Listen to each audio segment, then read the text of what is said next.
5 वर्ष पई राजा हेबा परे घर को जाई केमिति रुहंते राज्यपाल। घरे बसी केते दरमा पाइबे पूर्व राज्यपाल गणेश लाल। ओडिशार पुराना मालिक एबे घरे पाइबे एही सुविधा। पूर्वतन राज्यपालक दरमा जानिले चमकी पड़िबे, आश्चर्य हेबे। दर्शक बंधु से हेउछंती राज्यर मालिक, राज्यर पालक महामहिम राज्यपाल महोदय। से राज्यर मुख्यमंत्री नवीन पट्टनायक ठारू भी ऊपर थांती, कारण राज्यपाल निजे मुख्यमंत्री को नियुक्ति दे थांती। तेणु 5 वर्ष धरी राज्यपाल भाव में राजकीय सम्मान लाभ करिबा परे जेतेबेले से अवसर नहीं घर को जाती, तेबे सेमाने केमिति रुहंती।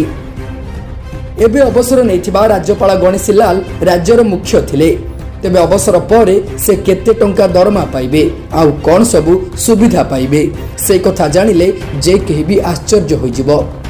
आगरु राज्यर सबुठु भल आउ सबुठु बेसी सुविधा पाउथिबा राज्यपाल एबे केवल गोटिए मात्र सुविधा पाइबे। सरकार तांकु आउ टंकाटिए भी देबे नाही बोली जणा पड़िछि।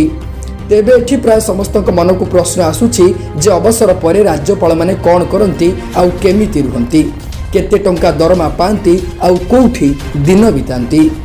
तेबे अवसर परे तांकु सरकार को तरफरु आउ की सुविधा मिले, आज आसंतु जानिबा एही विषय रे। तेबे आम देशर विधि व्यवस्था अनुसार राज्यपाल माने राष्ट्रपति द्वारा नियुक्ति होती। सेमानकर कार्यकाल 5 वर्ष रही थाए। तेबे जने राज्यपाल पदरे थिला बेले तांकु बहुत सम्मान मिली थाए। राजप्रसाद भली भवन सांगकु मासकु दरमा 3,50,000 टंका रही थाए। विभिन्न सभा समिति पाई निमंत्रण एवं राजकीय सम्मान मध्य तांकु जोगाई दिया जाए। एमिति के राष्ट्रपति परे सबुठारु अधिक सुविधा और अधिक दरमा राज्यपाल को ही मिली थाए। यह व्यतीत राज्यपाल को भ्रमण भत्ता ठारू आरंभ करी टेलीफोन भत्ता एवं सेमानक बासगृह सजाइबा पई अनेक प्रकार भत्ता मिली थाए। वेतन व्यतीत राज्यपाल एही पदवी रे थिबा बेले चिकित्सा सुविधा, आवास, भ्रमण, फोन कॉल बिल एवं विद्युत बिल भली विशेष सुविधा पाई थांती। राज्यपाल मुख्यमंत्री द्वारा करा जायथिबा समस्त कार्यर तदारख करंती।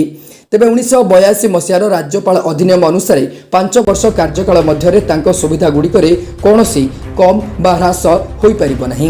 तेबे राज्यपाल अवसर नेबा परे तांको केउ सुविधा मिले? सबठारु आश्चर्यर कथा हेउछि राज्यपाल अवसर नेबा परे सरकार तांको आ कौनसी आवास जोगाई नथंती, किंबा अवसर परे तांको कौनसी भी पेंशन किंबा भत्ता दिया जाय नाही। सेमानकु केवल गोटिए भत्ता मिली थाए, जहा चिकित्सा सह जड़ित। तेबे दर्शक बंधु, जे पर्यंत जड़े राज्यपाल निज पदवी रे रही थांती सेते बेल जाए तांकु वेतन एवं भत्ता सही राज्यर एकत्रित पांठिरु दिया जाए, किंतु अवसर नेबा परे राज्य तांकु पांठिरु आउ किछि भी देई न थाए।